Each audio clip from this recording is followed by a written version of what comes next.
Les mains de l'amiral tremblaient. Non pas de peur, non, la peur était venue et repartie. Ce qui subsistait était plus froid, plus vide. Un silence profond que même le bourdonnement du pont de commandement ne parvenait pas à combler. Son uniforme argenté, autrefois immaculé, était maculé de suie et de sang séché. Ni le sien, ni son équipage, ni ses guerriers, ni les millions qu'il dirigeait. Disparu. L'amiral Vratek, autrefois craint à travers 5 galaxies, se tenait devant un écran fissuré qui ne montrait plus les étoiles, mais un cimetière.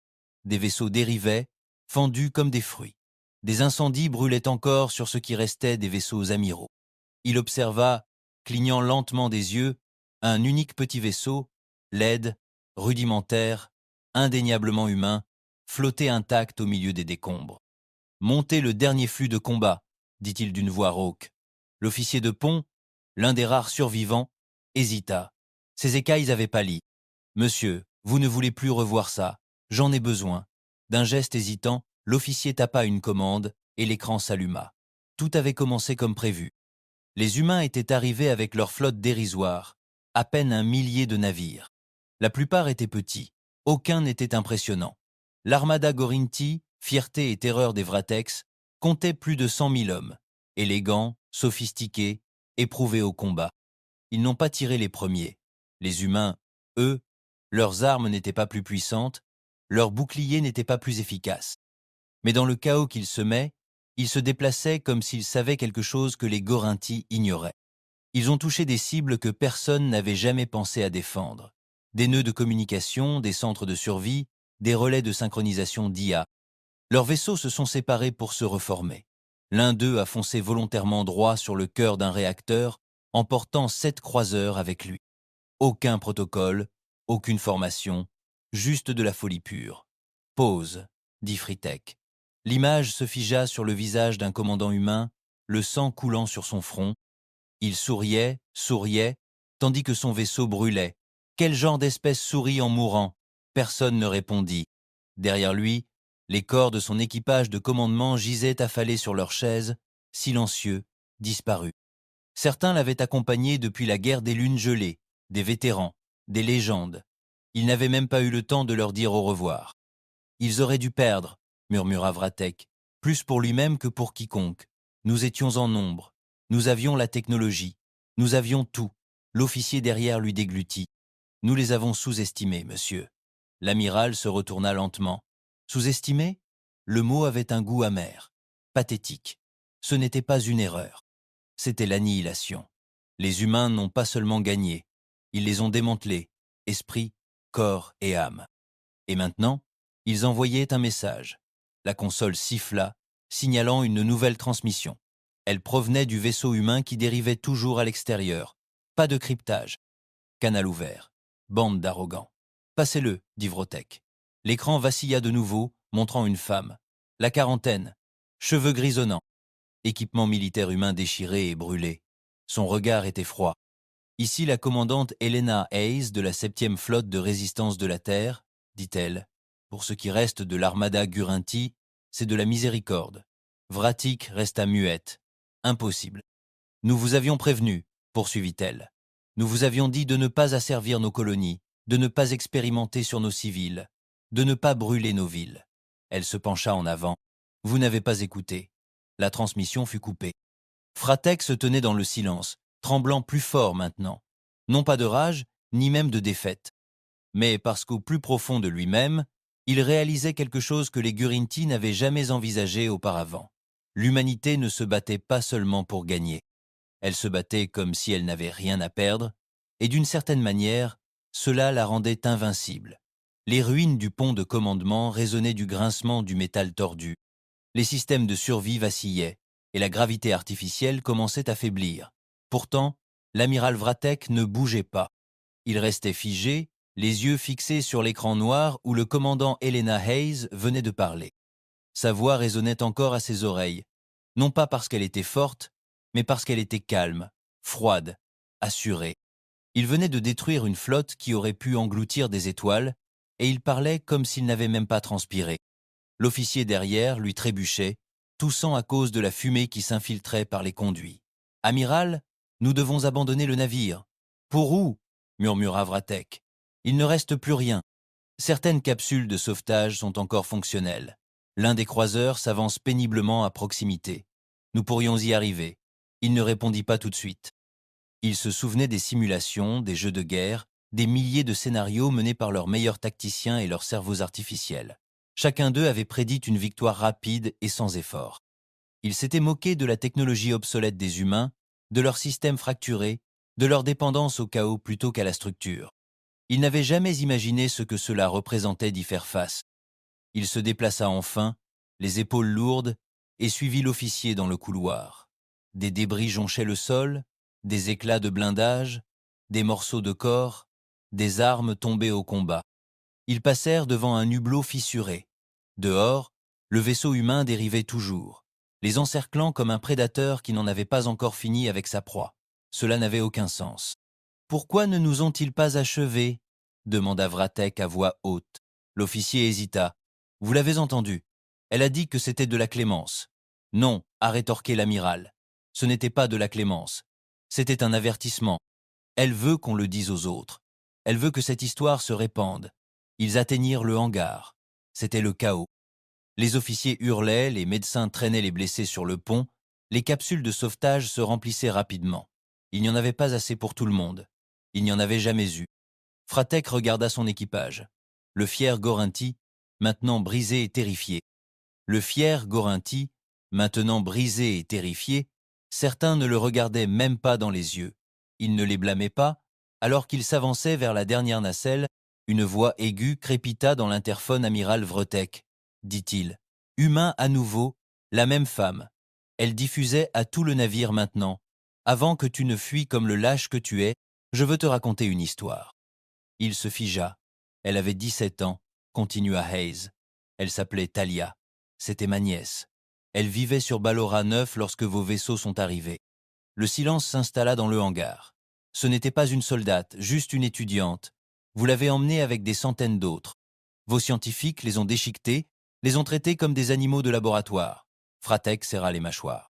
Elle survécut assez longtemps pour envoyer un message. Une ligne. Ils nous démolissent morceau par morceau. C'est tout ce qu'il nous restait d'elle. L'amiral connaissait l'existence de l'installation sur Bellora 9, une parmi tant d'autres. Il avait lui-même approuvé les protocoles de récolte. Vous auriez pu vous battre proprement, dit Hayes, mais vous en avez fait une affaire personnelle. Nous aussi. Le message fut à nouveau coupé.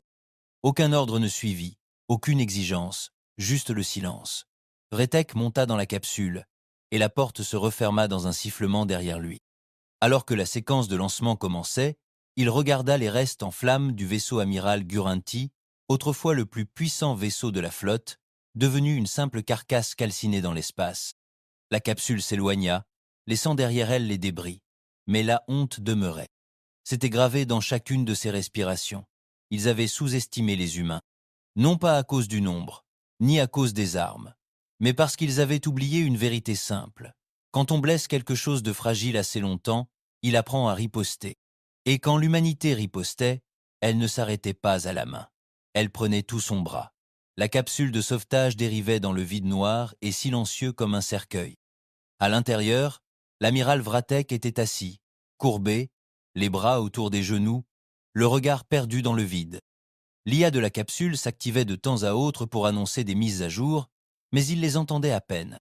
Son esprit était prisonnier, repensant aux cris, au feu, au regard de la commandante humaine qui souriait à travers les flammes.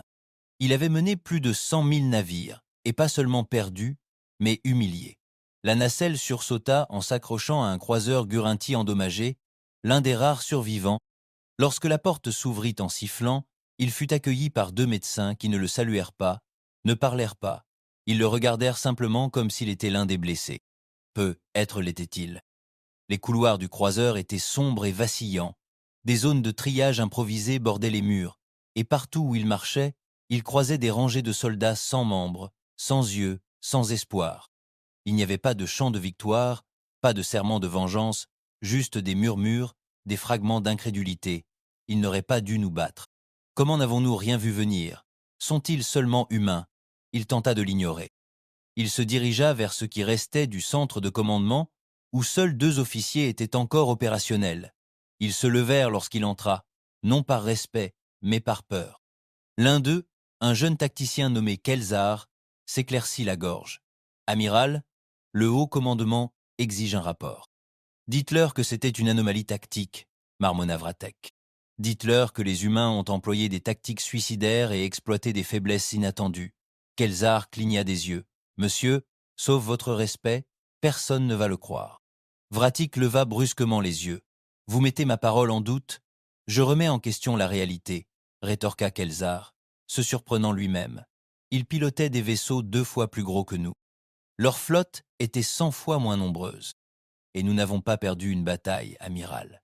Nous avons perdu une guerre en une seule nuit. Fretek ne dit rien. Il ne pouvait pas le contredire. Kelzar continua, la voix tremblante. Ils nous connaissaient, monsieur. Ils savaient comment nous pensons, comment nous combattons. Ils ont désactivé nos relais de commandement avant même que nous lancions nos missiles. Ils ont brouillé nos systèmes de ciblage avec leurs propres vaisseaux détruits. Ils ont utilisé leurs propres morts comme couverture. Ce ne sont pas des soldats, chuchota le second officier. Ce sont des monstres. Non, dit lentement Vratek. Ils sont pires. Ils sont désespérés, dit lentement Vratek. Il y a pire. Ils sont désespérés. Et c'est ce qui les rend si dangereux. Le silence retomba dans la pièce. Puis le système de communication du croiseur s'alluma. Une alerte retentit. Diffusion entrante. Canal non sécurisé. Fréquence humaine. De nouveau, l'équipage se figea. À vous, dit l'amiral d'un ton sombre. Helena Hayes réapparut. Le décor derrière elle était différent cette fois, moins déchiré par la guerre. Plus propre, une salle de contrôle peut être. Elle paraissait calme, comme quelqu'un qui avait déjà accepté l'étape suivante. Ce message s'adresse à toutes les forces Gorinti survivantes, dit-elle. Nous savons que vous battez en retraite, nous savons que vous saignez, et nous savons que vos dirigeants ne l'admettront pas, mais vous avez perdu. Elle se pencha en avant. Vous n'êtes pas le premier empire à tenter de nous écraser. Mais laissez-moi vous demander une chose. Combien en existe encore ? Personne ne répondit. L'humanité n'est pas spéciale parce que nous sommes forts, dit-elle. Nous sommes spéciaux parce que nous nous adaptons. Chaque fois que nous sommes brisés, nous revenons plus hargneux, plus méchants, plus affamés. Puis sa voix s'assombrit. Et maintenant, vous nous avez rendus très, très affamés. L'écran s'éteignit. Vretek se leva lentement. Elle a raison. Les officiers le regardèrent. Elle n'envoie pas ces messages pour nous. Elle ne cherche pas à gagner une guerre. Elle essaie de redéfinir le sens de la peur. C'est une guerre psychologique, et ça marche. Kelzar déglutit. Que faire ? L'amiral ne répondit pas, car pour la première fois de sa longue et brillante carrière militaire, il ne savait pas. Il s'était entraîné à vaincre des armées, pas des fantômes. Et pour l'instant, l'humanité ne se contentait pas de riposter. Elle les hantait. Le silence dans la salle de commandement dura de longues et pénibles minutes après la fin de la diffusion. Personne n'osait parler.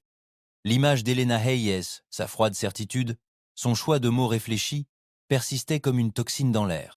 L'amiral Vratik sentit une pulsation derrière ses yeux, une pression qu'il n'avait plus connue depuis sa jeunesse, une sensation de peur, non pas pour sa vie, mais pour son héritage. Il avait cru que cette guerre était une question de territoire, de ressources, de domination, mais ce n'était pas le cas. Cela n'avait jamais été aussi simple. Il s'agissait de vengeance. Les humains ne cherchaient pas seulement à survivre. Ils voulaient que l'Empire Garanti ressente chaque once de souffrance qu'ils avaient endurée. Et à en juger par les flottes calcinées et les colonies détruites, ils réussissaient. Où en est la porte relais la plus proche ? Demanda finalement Vretek. Kelzar tapota sa console d'un doigt tremblant. La porte 419 est fonctionnelle, mais attaquée sporadiquement. Nous avons perdu le contact avec la porte 423 il y a 3 heures. Les scanners ne montrent aucun débris. Rien du tout. Rien, répéta l'amiral. Pas de débris, pas de signal, comme si rien n'avait jamais existé. Cela fit tressaillir les vrilles semblables à des cheveux sur la nuque de Vratek. Les humains apprenaient, vite. L'Empire Gorinti s'était enorgueilli de son contrôle, de son art de la surveillance, de sa visibilité totale. Mais ces humains, eux, prospéraient dans l'obscurité. Ils attaquaient sous des angles incongrus, employaient des tactiques qu'aucune espèce saine d'esprit n'aurait tentées, et, pire encore, se fichaient de mourir. Le message leur importait davantage. « Monsieur, dit Kelzar à voix basse, devrions-nous demander des renforts ?» Vratik fixait l'écran faiblement éclairé devant lui. À quoi bon des renforts quand le moral était déjà à bout? Quand les soldats commençaient à remettre en question la cause même pour laquelle ils se battaient, ils l'avaient lu dans leurs yeux. La peur ne concernait plus seulement les humains. C'était la peur d'un changement, de la fin de la suprématie corinthienne. Non, dit-il enfin, nous ne demanderons pas de renfort. Kelsar cligna des yeux, surpris. Monsieur, nous retournerons à la capitale, présenterons notre rapport et affronterons le haut commandement. S'ils veulent encore envoyer des flottes sur terre, ils peuvent le faire en toute connaissance de cause. Et quelle est la vérité? Qu'ils n'ont pas affaire à des sauvages, dit Frotec. Ils ont affaire à des étudiants en guerre, des apprenants rapides, des créatures prêtes à se brûler juste pour nous effrayer. Il se retourna pour quitter le pont, mais s'arrêta à la porte. Commencez les réparations. Démarrez-nous. Tandis qu'il traversait le couloir, le poids de son commandement pesait sur lui comme des chaînes. Il croisa un groupe de soldats soignés pour des brûlures et des lacérations au plasma. L'un d'eux le regarda fixement. Le visage du soldat était à moitié fondu, mais son expression était claire. « C'est vous qui nous avez fait ça. » La honte le fit presque tomber à genoux. Des heures plus tard, dans les quartiers privés de l'amiral, il repassa de vieilles images de guerre. Non pas de cette bataille, mais du passé de l'humanité. Guerre primitive, conflits tribaux, guerre civile, puis guerre mondiale, toutes plus violentes les unes que les autres. Et à chaque fois, l'humanité revenait plus forte, plus intelligente, plus impitoyable. Son espèce s'était battue pendant des siècles avant de lever les yeux vers les étoiles. Les Gorinti avaient toujours perçu cela comme de la faiblesse, des luttes intestines, du chaos. Mais maintenant, Vratak voyait les choses différemment. C'était du raffinement. Ils n'étaient pas une espèce fracturée. Ils étaient endurcis. C'était du raffinement. Ils n'étaient pas une espèce fracturée. Ils étaient endurcis. Ils fixaient une vieille transmission terrestre, un chef humain hurlant à son peuple de se battre jusqu'au dernier souffle. Des bombes tombaient au loin, et pourtant toujours, ils se battaient. Il y avait quelque chose de terrifiant de pur dans cet esprit. Il ne résistait pas seulement à la domination, il la consumait. Un bip interrompit ses pensées. Une transmission privée et codée provenant d'une source inconnue. Fronçant les sourcils, il accepta l'appel.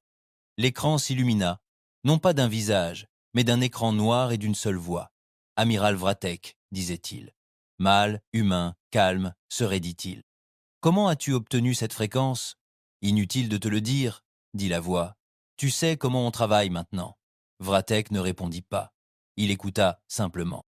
On ne t'envoie pas ça pour te vanter, ni pour te menacer, juste pour te faire comprendre. La voix marqua une pause. Tu n'as jamais combattu des soldats. Tu combattais des orphelins, des veuves, des esclaves, des survivants. Vous avez transformé notre peuple en monstre, et maintenant vous observez ce que font les monstres quand ils n'ont plus rien à perdre. L'écran s'éteignit.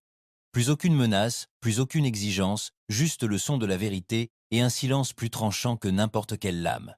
Vratik se rassit dans son fauteuil, ses mains griffues frottant ses yeux fatigués. Il avait cru un jour que son nom resterait gravé dans l'histoire comme celui du conquérant de la terre. Mais maintenant, il n'était plus certain qu'on s'en souviendrait. Sous le ciel brûlant de ce qui était autrefois la florissante colonie gorinthique de Veltran III, des cendres flottaient comme de la neige. Le pays avait été retourné, de la fumée s'élevait des tours effondrées, des cratères s'étendaient sur des kilomètres, et le silence régnait là où régnait autrefois le bourdonnement de l'industrie et de l'arrogance. Au cœur des décombres, un avant-poste humain avait été établi. Ce n'était pas grand-chose, juste quelques bunkers préfabriqués et une mer de tentes de fortune. Mais il se dressait là où une ville était tombée. C'était le message. La commandante Hélénaïs se tenait sur une crête surplombant les ruines. Son armure était marquée de cicatrices, son épaule gauche bandée, et des cernes sous ses yeux persistaient depuis des semaines. Mais elle se tenait droite, non pas par sentiment de puissance, mais par nécessité. Derrière elle, le vent hurlait à travers le squelette d'un palais Gorinti, le dernier monument sous leur contrôle ici. Il leur avait fallu des années pour le construire. Les humains l'avaient réduit en ruine en quelques heures. « Tu es sûr de vouloir retransmettre » demanda une voix derrière elle. Elle se retourna. Le lieutenant Milo Sandin, son officier de communication, se tenait là, un bloc-notes fêlé sous le bras. Il était jeune, le visage encore frais, marqué par cette pointe de défiance qui n'avait pas encore pris la forme d'un traumatisme. « Ils écoutent », répondit-elle simplement. Milo fronça les sourcils. Ils ont peur. On le voit à leurs signaux. Des rafales serrées, cryptées à l'extrême, aucune coordination. Il panique. Parfait. Elle entra dans la tente de commandement et alluma elle-même l'unité de diffusion. Ce message ne viendrait pas d'un studio impeccable, ni de l'écho d'un vaisseau de commandement rutilant. Non, il viendrait de la poussière, des cendres, de la réalité de la guerre. La caméra s'alluma, projetant son visage sur l'écran. Pas de casque, pas d'insigne de grade, juste une humaine, ensanglantée et respirant. Au haut commandement garanti, commença-t-elle d'une voix ferme. Vous avez envoyé des flottes, des armadas. Vous avez envoyé des monstres dans des carapaces de métal pour nous détruire. Elle marqua une pause. Nous avons détruit les premiers, c'est vrai. Vous avez ravagé nos mondes, asservi notre peuple, et vous avez ri en le faisant. Mais voilà quelque chose que tu n'as jamais compris. Elle se pencha plus près, sa voix retombant comme le silence avant la tempête. Quand on brise un humain, on ne reste pas brisé. On revient plus fort. Le repas s'arrêta sans prévenir, comme les autres, qu'il s'assoie avec, qu'il s'étouffe avec. De retour dehors, Hayes traversa le camp. Autour d'elle, la soi-disant résistance était un patchwork d'anciens mineurs, d'anciens agriculteurs, de prisonniers évadés et d'ingénieurs voyous. Certains portaient des fusils soudés à partir de ferraille. D'autres portaient des morceaux d'armure Gorinti volés par-dessus des vêtements civils. Et pourtant, ils se tenaient là, tenant une planète extraterrestre conquise. Elle s'arrêta près de la tente médicale où un groupe d'enfants aidait à nettoyer des bandages. L'un d'eux, âgé de 10 ans à peine, recousait le bras d'un soldat d'une main plus ferme que la plupart des hommes adultes. « Où as-tu appris ça ?» demanda Hayes. Le garçon la regarda d'un air vide. « Je les ai regardés faire sur ma sœur avant qu'ils ne l'ouvrent. » Hayes se figea. Le soldat ne dit rien, se contenta de hocher la tête vers le garçon et de le laisser finir. C'était la guerre maintenant. Plus de règles, plus d'uniformes, juste des cicatrices à visage humain. Plus tard dans la nuit, au centre du camp, un feu fut allumé. Pas pour se réchauffer, juste pour fixer du regard sans crier en retour. Une ancienne institutrice devenue tireuse d'élite, Ava Lennox, distribua des rations alimentaires. Elle s'assit à côté de Hayes et soupira lourdement. « Pensez-vous qu'ils riposteront à Vel 33 » demanda Ava. « Ils le doivent » répondit Hayes. « S'ils ne le font pas, leur empire s'effondrera sous l'effet de la peur. Mais s'ils le font, ils feront notre jeu. On dirait que tu veux qu'ils nous frappent à nouveau. » Hayes prit une longue inspiration. « Je veux qu'il se déchaîne. Je veux qu'il soit en colère. Je veux qu'il soit imprudent. » Ava la regarda. « Et que veux-tu, Helena ?» Quand ce sera fini, Hayes resta longtemps sans répondre. Ses yeux restèrent fixés sur les flammes. « À 17 ans, dit-elle enfin, je voulais être poète. Être ouvrir une librairie, vivre près d'un lac, lire des livres anciens dont personne ne se souvient. » Ava cligna des yeux. « Et maintenant je veux que leur empire pourrisse dans son propre silence. » Elle se leva et s'éloigna, ses bottes crissant dans la terre noircie. Quelque part, là, bas, l'amiral Vratek était vivant. Ce n'était pas une erreur, c'était une stratégie. Laissons la légende vivre avec la honte, que les puissants en soient les témoins. Haz leva les yeux vers les étoiles. Elle ignorait si la terre redeviendrait un jour entière. Mais elle savait une chose, les Gurinti avaient réveillé quelque chose. Ils ignoraient si la terre redeviendrait un jour entière. Mais elle savait une chose, les Gurinti avaient éveillé quelque chose qu'ils ne comprenaient pas. Et maintenant, c'était bien le cas. La capitale Gurinti, Tarzul Prime, était un monde de froide précision et d'arrogance imposante. D'immenses structures d'obsidienne perçaient les nuages telles des armes pointées vers le ciel, et le ciel lui-même était à jamais obscurci par des couches de fumée industrielle, comme si la lumière du soleil était indigne d'atteindre le cœur de leur empire. C'était une planète conçue pour projeter puissance, contrôle et peur. Mais récemment, quelque chose avait changé. Les gens marchaient avec inquiétude, les yeux rivés sur eux-mêmes, dans une paranoïa sourde. La main de chaque soldat frôlait un peu trop son arme, et dans la chambre intérieure du haut commandement, les esprits les plus puissants de Gorinti étaient assis dans un silence tendu. L'amiral Vratik se tenait devant eux, seul, dépouillé de son armure d'apparat, le visage émacié par des semaines de honte et de cauchemar. « Vous avez perdu 100 000 navires !» résonna une voix glaciale depuis la table d'honneur. « Aux sauvages. Ce ne sont pas des sauvages, » dit Vratik d'une voix ferme, malgré ses poings tremblants. « C'est nouveau. » Des murmures parcoururent le conseil, comme des parasites. Le chancelier Vrinok, le plus haut placé d'entre eux, se leva lentement. Son manteau plaqué or reflétait la lumière bleue vacillante de la table de guerre. « Vous dites donc que nous sommes dépassés ? Je dis que nous avons mal compris l'ennemi, » répondit Vratic. « Nous avons bâti notre armée autour du contrôle, de la discipline et du nombre. Ils ont bâti là leur autour du chaos, de l'instinct et de la vengeance. Nous formons des guerriers, ils créent des monstres. » Et Veltran III aboya un autre conseiller. Une colonie fortifiée pour un siège planétaire, renversée par quoi? Des fermiers armés de fusils. Vratek hocha lentement la tête. Oui, c'est exactement ce qui s'est passé. Le silence retomba dans la salle. L'incrédulité s'est transformée en quelque chose de plus laide, la peur déguisée en colère. Ils ne ciblent plus notre armée, a-t-il poursuivi. Ils ciblent nos symboles, notre héritage. Ils détruisent l'idée de notre invincibilité. Et pire encore, ils nous font douter de nous-mêmes. Un autre conseiller s'est levé. Alors, nous ripostons plus fort. Nous lançons une opération de nettoyage, réduisant en poussière leurs colonies restantes. Vratek le regarda droit dans les yeux. On avait déjà essayé. Silence. J'ai vu des vaisseaux humains percuter nos vaisseaux amiraux sans tirer un seul coup de feu. Je les ai vus brouiller nos réseaux d'IA avec d'anciennes fréquences terrestres et même de la musique. Un groupe de combat entier a été déconnecté à cause d'une berceuse humaine diffusée en boucle. Nous avons la technologie, ils ont l'improvisation, et ils l'utilisent comme un scalpel. La voix de Vrinok était glaciale. Suggérez-vous que nous négocions? Non, dit Vratic avec une rage sourde. Je propose que nous apprenions. Parce que si nous ne nous adaptons pas, nous serons les prochains. Je propose que nous apprenions, parce que si nous ne nous adaptons pas, nous serons les prochains. Le Conseil n'était pas d'accord, pas ouvertement, pas encore, mais les fissures se formaient. Cette même nuit, dans les profondeurs de la ville, un petit écran clignotant s'alluma dans le repère d'un contrebandier. Une transmission, non autorisée, humaine.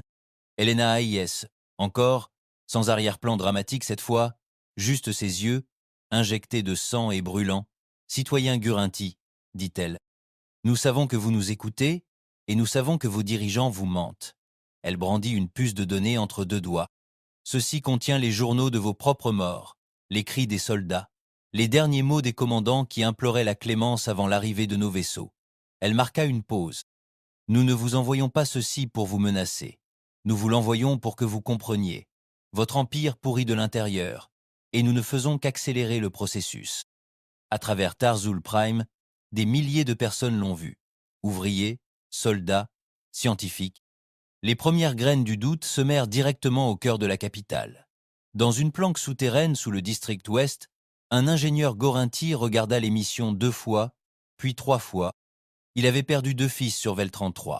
Le rapport officiel disait qu'ils étaient morts en héros, mais ce qu'il vit sur cette puce était un massacre. Le lendemain, l'ingénieur fit passer clandestinement des plans à la résistance humaine via le marché noir. Schéma de nœud d'énergie, point faible de la conception des vaisseaux, faiblesse de la chaîne de commandement. Il n'était pas le seul. La résistance avait fait plus que se battre. Elle avait infecté l'Empire.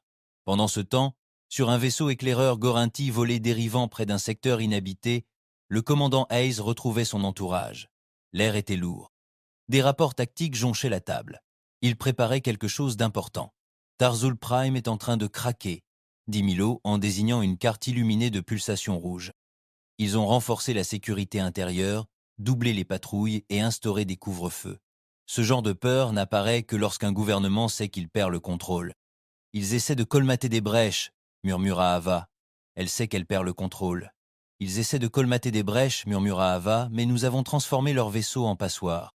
Haz fixa les données. La moindre lueur d'espoir n'atteignit pas ses yeux. « Ils n'ont pas encore riposté, dit-elle, ce qui signifie qu'ils préparent quelque chose de pire que ce que nous avons déjà vu. » Milo leva les yeux. « Alors pourquoi attaquer Tarzul maintenant? Parce que si nous attendons, ils se regrouperont, dit-elle. Et si nous les attaquons maintenant, nous ne gagnerons pas seulement la guerre. » Ava la regarda. « Alors, que gagnerons-nous? » Haz releva enfin les yeux. « Nous anéantirons l'Empire. » Le ciel de Garinti saignait, non pas de pluie, mais de feu. Des traînées de débris enflammés tombèrent de l'orbite, tandis que la résistance lançait sa première frappe coordonnée directement sur Tarzul Prime. Pendant des siècles, il était resté intact, cœur inébranlable de l'Empire. À présent, Il tremblait sous le grondement des explosions, le hurlement des sirènes et le tonnerre lointain des tours s'écroulant. La commandante Helena Hayes se tenait à bord d'un destroyer Gorinti furtif, les yeux rivés sur la planète en flammes. Le vaisseau tremblait en perçant la coque défensive extérieure, dissimulée par des codes volés et un manuel de stratégie suicidaire. Sa voix perça le silence sur la passerelle. Lâchez les leurs, déployez-les, laissez-les croire que nous sommes partout. Ava Lennox hocha la tête depuis le poste tactique. Lancement initial, l'heure retirée, ciblant 30 secteurs de la ville plus de faux signaux dans la haute atmosphère. Bien, marmonna Hayes. Laissez ces salauds paniquer. En bas, le chaos se déroula exactement comme prévu. Les capsules leurres, conçues pour imiter les signatures thermiques des vaisseaux de largage, se dispersèrent à la surface. Les défenses antiaériennes tournoyèrent à toute vitesse, déchirant ombres et fantômes. La véritable équipe d'intervention, à bord de ce même vaisseau, se faufila à travers la folie sans être vue. L'infiltration commença. 10 résistants d'élite, dont Hayes elle-même, embarquèrent dans des ascenseurs gravitationnels et atterrirent au cœur de la ville, leur cible, la citadelle du haut commandement, le cerveau de l'Empire Gorinti. Tandis que l'ascenseur descendait, Milo murmura « Tu crois qu'il sera là ?» Hayes n'eut pas besoin de demander qui. « Oui », dit-elle froidement. Vratic refusa de courir. L'ascenseur gravitationnel s'ouvrit en sifflant et ils pénétrèrent dans une zone de guerre. Les rues étaient méconnaissables. Les coups de feu claquaient comme le tonnerre. Les civils hurlaient. Les soldats Gorinti tiraient à l'aveuglette dans la fumée, leur formation s'effondrant sous le poids de la confusion. Ce n'était pas seulement une frappe militaire. C'était une décapitation psychologique. Chaque hologramme qui traversait la ville montrait désormais des visages humains, des résistants, des civils, des survivants, Helena Hayes. Sa voix tournait en boucle, piratant toutes les chaînes publiques. Vous avez dit un jour que les humains étaient trop désorganisés pour gagner, que nous nous battions comme des insectes. Alors pourquoi vos tours s'effondrent-elles? Elles ne sont pas venues pour occuper. Elles sont venues pour y mettre fin. À l'intérieur de la citadelle, l'amiral Vratek se tenait devant les derniers membres survivants du haut commandement. De la fumée s'infiltrait à travers les vitres brisées. Des sirènes hurlaient à tous les étages de la tour. « C'est ta faute !» lui siffla Vrinok, le sang aux lèvres et la peur dans les yeux. « Tu as dit qu'ils étaient affaiblis, qu'ils étaient finis. J'ai dit qu'ils étaient dangereux, » grogna Fratek, serrant un fusil à impulsion. « Mais personne ne t'a écouté. Ils vont tout détruire, » gémit l'un des conseillers. « Nous sommes l'Empire. Nous sommes la loi des étoiles. » Non, dit Fratek d'un ton sombre. Tu l'étais. Une explosion secoua la chambre. Puis un avertissement de brèche retentit. La résistance avait pénétré les niveaux supérieurs. Fratek leva son arme, le visage impassible. Va dans les caveaux inférieurs si tu veux survivre. Le conseil s'enfuit. Il resta, car il savait qui allait arriver. 2 étages plus bas, Hayes et son escouade se mouvaient comme des ombres. Ils rencontrèrent des poches de résistance, des gardes d'élite qui croyaient encore pouvoir contenir la marée. Aucun d'eux ne résista longtemps. Milo fut éraflé. Ava reçut un coup dans son blindage mais continua d'avancer. Chaque pièce proche de la salle de commandement donnait l'impression de peler la peau d'une bête agonisante. Haz enfonça la dernière porte blindée. Il était là, l'amiral Vratic. Seul, amiral Vratic, seul, inflexible. Il se tourna vers elle, son arme légèrement tenue dans une main. « Alors, voilà comment ça finit. Ça s'est terminé le jour où vous avez torturé nos enfants, » dit Hayes froidement. « Ce n'est que le dernier acte. » Vratic la regarda, une lueur de résignation dans les yeux. « Je les ai prévenus. Je leur ai dit ce que tu deviendrais. » Haz s'avança, son fusil pointé droit sur son cœur. « Non, dit-elle. Tu leur as dit qui nous étions. Tu n'as jamais compris ce que tu as fait de nous. » La pièce était silencieuse. De la fumée s'infiltrait par les fenêtres brisées. Dehors, l'horizon de Gorinti brûlait comme les pages d'un livre qui se ferme. « Je ne supplierai pas, » dit Fratek. « Je ne veux pas que tu le fasses. » Et elle appuya sur la détente. L'explosion le projeta sur la console de commande, dans un sifflement d'énergie et de lumière. Il s'effondra au sol, le dernier symbole de l'armée gorinthienne tombant sans cérémonie. Pendant un instant, personne ne bougea. Puis Hayes expira profondément, tremblante. Elle baissa les yeux vers le corps de l'amiral, non pas avec satisfaction, mais avec soulagement. Il était le dernier rempart, et maintenant il n'était plus que poussière. Milo s'approcha d'elle. « Ça y est, on l'a fait. » « Non, dit-elle doucement. On a juste rendu ça possible. Ava les a rejoints. Tu crois qu'ils vont se rendre? Hayes contemplait les flammes, le chaos, les décombres qui avaient autrefois fait la fierté d'un empire galactique. Non, murmura-t-elle, ils s'adapteront. S'ils sont intelligents, ou ils brûleront. Elle se retourna et retourna dans le couloir enfumé, son fusil en bandoulière. Quoi qu'il en soit, nous n'en avons pas fini. 6 mois après la chute de Tarzul Prime, la galaxie était silencieuse. Pas paisible, juste silencieuse. Le genre de silence qui suit un cri, quand chacun reprend son souffle, les yeux écarquillés, le cœur battant, essayant de comprendre ce qui vient de se passer. L'Empire Gorinti n'avait pas disparu. Mais ce n'était plus un empire. Il ne restait que des flottes fragmentées, des gouverneurs isolés et des généraux apeurés, retranchés dans des bunkers, prétendant encore diriger quelque chose. La plupart de leurs colonies avaient déclaré leur indépendance ou ouvert leurs portes à des émissaires de la résistance, drapeaux blancs et sourires creux. Et la Terre, pour la première fois depuis des générations, des sourires creux. Et la Terre, pour la première fois depuis des générations, la Terre était plus qu'une simple planète meurtrie luttant pour sa survie. Elle était devenue un symbole, un avertissement, un feu dans l'obscurité. La commandante Helena Hayes était assise seule sur une colline surplombant ce qui était autrefois une base militaire de Garantie, aujourd'hui transformée en mémorial humain. Des rangées et des rangées de pierres improvisées bordaient le champ, leurs noms gravés dans l'acier. Certaines avaient une histoire vraie, d'autres n'étaient que des suppositions. Tant de gens n'avaient pas de corps à enterrer. Le vent soufflait dans l'herbe, emportant avec lui une odeur de cendre et de terre fraîche, un étrange mélange. Elle passa ses doigts sur l'un des marqueurs. On pouvait y lire « Talia Hayes, 17 ans. Ils nous démolissent, morceau par morceau. » Helena expira. Longue, lent, elle n'avait pas pleuré depuis des mois. Impossible. Ses larmes s'étaient taries quelque part lors du 5e assaut planétaire, ou peut être lorsqu'elle avait tué l'amiral Vratic de ses propres mains. Elle ne le regrettait pas. Mais elle n'était pas fière non plus. C'est ce qu'on ne disait pas sur la victoire. Pas de parade, pas de musique, juste le poids.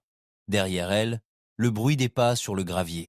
Derrière elle, un bruit de pas sur le gravier. « Je ne pensais pas que tu serais encore là », dit Ava Lennox, son bras droit de longue date. « J'ai cru ressentir quelque chose quand ce serait fini », dit Helena sans se retourner. « N'importe quoi, du soulagement, de la rage, du chagrin, mais c'est juste vide. » Ava s'assit à côté d'elle, les bras posés sur ses genoux. « C'est ça le problème, n'est-ce pas? On se bat si longtemps qu'on oublie comment être autre chose. » Silence. Puis Ava reprit la parole. Milo met en place le nouveau conseil provisoire. Premières élections depuis 2 mois. La galaxie entière observe la Terre maintenant. Helena renifla. « Que Dieu les aide. Tu devrais te présenter, » dit Ava. « Tu l'as mérité. Je ne suis pas une politicienne. Non. Mais tu es quelqu'un en qui ils ont confiance. Quelqu'un qui n'a pas seulement réduit l'Empire en cendres, mais qui a tenu le coup. » Helena secoua la tête. « Je ne me suis pas battue pour diriger. Je me suis battue pour que personne d'autre ne devienne moi. » Ava n'a pas insisté. Elle savait qu'il n'en était rien. « On dit, dit-elle après un moment, que les enclaves Gorinti restantes tentent de former une coalition. Elles sont effrayées, désorganisées, mais pas stupides. » Helena se tourna enfin vers elle. « Tu crois qu'ils reviendront ?» Elle se tourna enfin vers elle. « Tu crois qu'ils reviendront ?» Finalement, Ava hocha la tête. Nom différent, uniforme différent, même arrogance. Helena se leva, époussetant ses genoux. Son corps la faisait encore souffrir de blessures mal cicatrisées. Des cicatrices le lui rappelaient à chaque pas.